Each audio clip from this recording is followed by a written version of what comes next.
আমি ব্যক্তিগত আলাপচারিতায় অনেককে বলছি, সেই মুরব্বী এখন মারা গেছেন, উনি কোনো আলেম ছিলেন না, নবীগঞ্জের একজন মুরব্বী। আমার সাথে এখানে খেয়ে গেছিলেন, গল্প করছেন। সেই গল্পের মধ্যে একটা কথা বলছেন, আজও কথাটা আমার স্মরণ হয়, যে সোহবতের কারণে তার মধ্যে জ্ঞান চলে আসছে। আলহামদুলিল্লাহ। আমাকে বলছিলেন, আমি সাবের গাড়ি যায় আমার সামনে দিয়া, আমি সাবকে সালাম দিছি, আর অথবা এই জায়গা থেকে বিদায় দিছি, আর সাব আরেক মাহফিলে যাবেন, সাবের গাড়ি রওনা দিচ্ছে। ঠিক এই সময় মনের মধ্যে আসছে এই কথা, যে সাবের গাড়ি তো জায়গা ছিল, যদি আমি একটু উঠতে পারতাম তাহলে পরবর্তী মাহফিলে গিয়েও সাবের কথা শুনতে পারতাম। এই কথাটা আমার যখন মনের মধ্যে আসছে, কিছুক্ষণ পর গিয়া গাড়িটা থামছে, আর সেক্রেটারি সাহেব ডাক দিচ্ছেন, সাহেব আপনাকে ডাকতেছেন।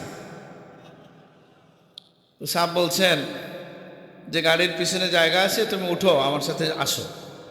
তো তিনি বললেন, আমি কিন্তু সাহেবুল্লাহর এইরকম কারামত বা আল্লাহর পক্ষ থেকে দেওয়া অনেক কারামতের কথা আমরা তো জানি নাকি।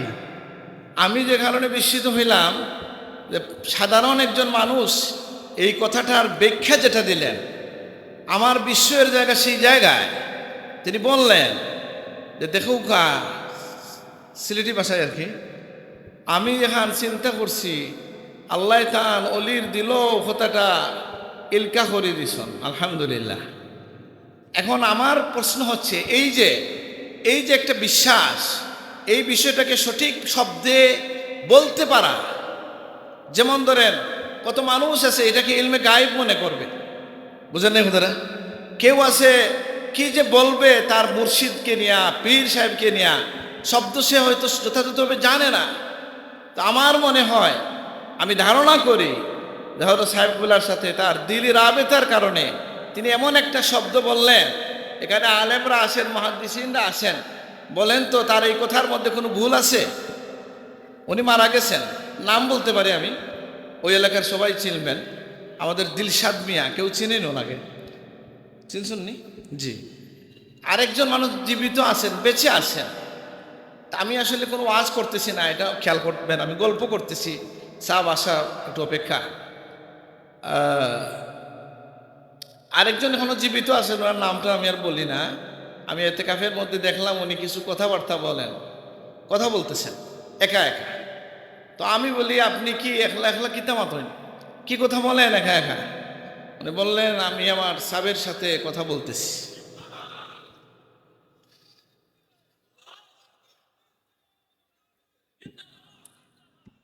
রাখেন, তকবীর দেওয়ার কথা যখন বলবো তখন কিন্তু তকবীর দিবেন না, বুঝতে পারবেন কিনা জানি না। আমি বিস্মিত হইলাম, তখন আমি একটু ভয় পাইলাম যে এই লোক মসজিদে আছেন, সাহেব কিবলার কবর তো দূরে আছে, কথাটা বুঝেন কিনা। আর আল্লাহর ওলিদের সাথে এইভাবে কথা বলার নিয়ম আছে কিনা, যদিও থাকে, এটা অনেক গভীর বিষয়। শাহ ওলিউল্লাহ মুহাদ্দিস দেহলভী রহমতুল্লাহ আলাইহি তার আল কাউলুল জামিল কিতাবে বলছেন, মৌলানা নজমুদ্দিন খান সাহেব বা আমরা পড়ছি, বা বড় সাহেব আমাদেরকে এটা বলছেন, যে অলি আল্লাহদের সাথে কথা বলার একটা পদ্ধতি আছে।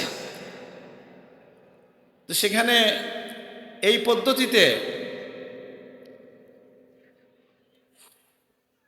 পদ্ধতিতে যখন আসে, সেই কারণে আমি মনে করলাম যে উনি কি এটা জানে। তখন তিনি বুঝলেন, আমাকে তিনি যে কথাটা বললেন, আমাকে যখন তিনি বললেন এই কথা, আমি তাকে বললাম যে আপনি যদি আমাকে বলতেন যে আপনি কিভাবে কথা বলেন। আমি যখন বললাম যে আপনি কিভাবে কথা বলেন, তখন তিনি কি বললেন? তিনি বললেন যে আমি একটু বিস্মিত হই যে তিনি কিভাবে কথা বলেন। তখন তিনি বললেন যে শোনো, আমি কি লাহাম মাতি বলে। উনি বললেন যে আমি যখন দুরূদ শরীফ পড়ি, সাল্লাল্লাহু আলা সাইয়্যিদিনা ওয়া মাওলানা মুহাম্মদ, একজন সাধারণ মানুষ যে কামেল পাস করে নাই, আলেম পাস করে নাই, একজন জেনারেল মানুষ, সোহবতের কারণে সঠিক কথা তার জবানকে আল্লাহ তাআলা শুদ্ধ করে দিয়েছেন। তিনি বললেন যে আমি বলি যা মনের কথা সব বলি, আর আল্লাহকে বলি আল্লাহ আমার এই কথাটা সাহেবের কাছে পৌঁছায় দাও। আল্লাহ মিছিল মিছিল দেওয়ার মতো কথা বলছে না। তাহলে আমরা বুঝলাম সোহবতের মধ্য দিয়া সাধারণ মানুষের মধ্যেও তার এই গুণ চলে আসে। এটা মৌলানা সাদির কবিতায় যদি পড়েন সেটাও আমরা দেখি, এবং আসহবাতু মুতাআসসিরা এটা আমরা জানি। তো এই জন্য আল্লাহর ওলিদের সোহবতের ইখতিয়ার করতে হয়, সালেহীনদের সোহবত ইখতিয়ার করতে হয়। আল্লাহর হাবিব ফরমাইছেন কি, যে তুমি বন্ধুত্ব যদি করো মুমিনের সাথে করবা, আর তোমার খাবারটা ওয়ালা ইয়াকুলু তাআমাকা ইল্লা তুকা, তোমার খাবার যেন খায় মুত্তাকি লোকরা। তার মানে কি, এর মানে হচ্ছে তাকওয়ার গুণে গুণান্বিত মানুষের সাথেই বন্ধুত্ব করো। কারণ মানুষ তার বন্ধু ধর্মের উপর হয়, নীতির উপরে হয়। তা আমরা আল্লাহর ওলিদের সিলসিলায় হাত রাখার এটা উদ্দেশ্য হচ্ছে, অন্যতম প্রধান উদ্দেশ্য হচ্ছে যে আমরা যারা আল্লাহ রসুলের নূরে নূরান্বিত হয়েছেন, নবীজির গুণে যারা বিভূষিত হয়েছেন, নবীজি থেকে যারা আলো গ্রহণ করছেন, তাদের থেকে যেন আমরাও আলোকিত হইতে পারি। আল্লাহ তুমি তৌফিক দান করো, আমিন। আমরা হযরত বদরপুরি রহমতুল্লাহ আলাইহির ইসালে সওয়াব, বদরপুরি রহমতুল্লাহ আলাইহির জীবন নিয়ে যদি এখানে আলোচনা হয়, তার তাকওয়া নিয়ে যদি আমরা কথা বলি, তার আচরণ নিয়ে যদি আমরা কথা বলি, তার জিকির নিয়ে আমরা কথা বলি, আমরা উপকৃত হব। তো এই বিষয়ে তো আমি খুব বেশি জানি না, পারিবারিকভাবে যেগুলো শুনছি, আমার দাদি সাহেবানির কাছ থেকে শুনছি, আমার আব্বা চাচাদের কাছ থেকে যেটা শুনছি, সেগুলা বিস্ময়কর বিষয় যে তার জীবনের আখলাক কেমন ছিল, যে তিনি মানুষকে, এই যে বড় সাহেব প্রায় এই কথাটা বলেন যে দানের ব্যাপারে তিনি কীভাবে মানুষকে উৎসাহিত করতেন, যে তিনি তার মেয়েদেরকে আইনা প্রথমে টাকা পয়সা দিছেন, ভাঙতি টাকা দিয়ে বলছেন যে মানুষ আসলে দিবা হাত খুলবে। আমরা এখান থেকে শিখলাম যে আমার সন্তানকে শিশুকাল থেকে যেন আমি দানের দিকে উৎসাহিত করি, আগ্রহী করি। হযরত বদরপুরি রহমতুল্লাহ আলাইহি তার সন্তানদের ক্ষেত্রে এটা করেছেন, এবং এই কারণে তার সন্তানদের মধ্যে এর প্রভাব ছিল। আমি এই বিষয়ে আর লম্বা কথা বলছি না। তারপরে হযরত বদরপুরি রহমতুল্লাহ আলাইহি তিনি তার মুরিদানদের ব্যাপারে কি করতেন, আজকের সময়ে তাসাউফ নিয়ে,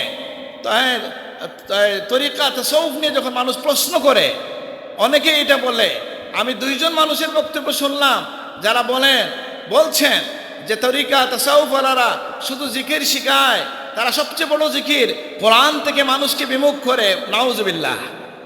কিন্তু এই কথা যারা কোরআনের উপর গুরুত্ব একটু কমও দিচ্ছেন, সরাসরি দেখা যাচ্ছে না, তাদের ক্ষেত্রে ওই কথাটা খাটে না। কারণ জিকির যেটা করা হয় এটা কি কোরআন বিরোধী না কোরআনের নির্দেশ?